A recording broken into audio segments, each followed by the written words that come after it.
এই যুগে আল্লাহর সবচেয়ে বড় নেককার বান্দি রাবেয়া বসরি যদি কেউ হতে চায়, ইমরাতে ইমরানের মতো, ইমরাতে ইমরানের মতো, অথবা ইমরানের মেয়ে মারিয়ামের মতো, অথবা ফিরাউনের স্ত্রী আসিয়ার মতো নেককার, আয়েশা রাদিয়াল্লাহু তাআলার মতো নেককার নারী যদি কেউ হতে চায়, তার জন্য সর্বপ্রথম এবং প্রধান পদক্ষেপ হলো, অন্যতম পদক্ষেপ হলো ঈমান এবং সাধারণ নেকামলের পর তার ইজ্জতকে হেফাজত করতে হবে, পর্দা মানতে হবে। আজ আমাদের পর্দার বিধানটা নাই। দেখা যায় মার বয়স 40, 45, 50 পার হয়ে গেছে, তারপর তিনি বোরকা পরেন, অথচ তার 15 বছর 20 বছরের মেয়েটাকে তিনি বোরকা পরান না।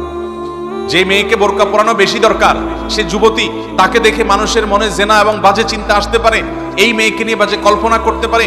এই জায়গা থেকে তার সৌন্দর্যকে বেশি ঢেকে ঢুকে রাখা দরকার, পর্দার মধ্যে রাখা দরকার।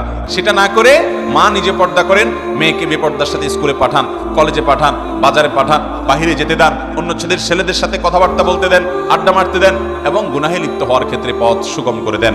এই ব্যাপারে আমাদেরকে আল্লাহর কাছে জবাবদিহি করতে হবে। অতএব মা বোনরা, আপনাদের জন্য আমার দ্বিতীয় নসিহা হলো, অবশ্যই পর্দা পশিদা রক্ষা করে চলবেন, নিজের ইজ্জত সম্ভ্রমকে হেফাজত করবেন, কোন পরপুরুষের সাথে বেহুদা আলাপ সালাপে লিপ্ত হবেন না, এবং নিজেদের ফেসবুক যারা ব্যবহার করেন প্রোফাইলগুলোকে যথাসম্ভব লক করে রাখবেন, যাতে করে আপনার পরিবারের পুরুষ একান্ত আপনার মাহরাম ছাড়া আর বাকি পুরুষরা যেন আপনার সাথে অ্যাড হতে যুক্ত হতে না পারে।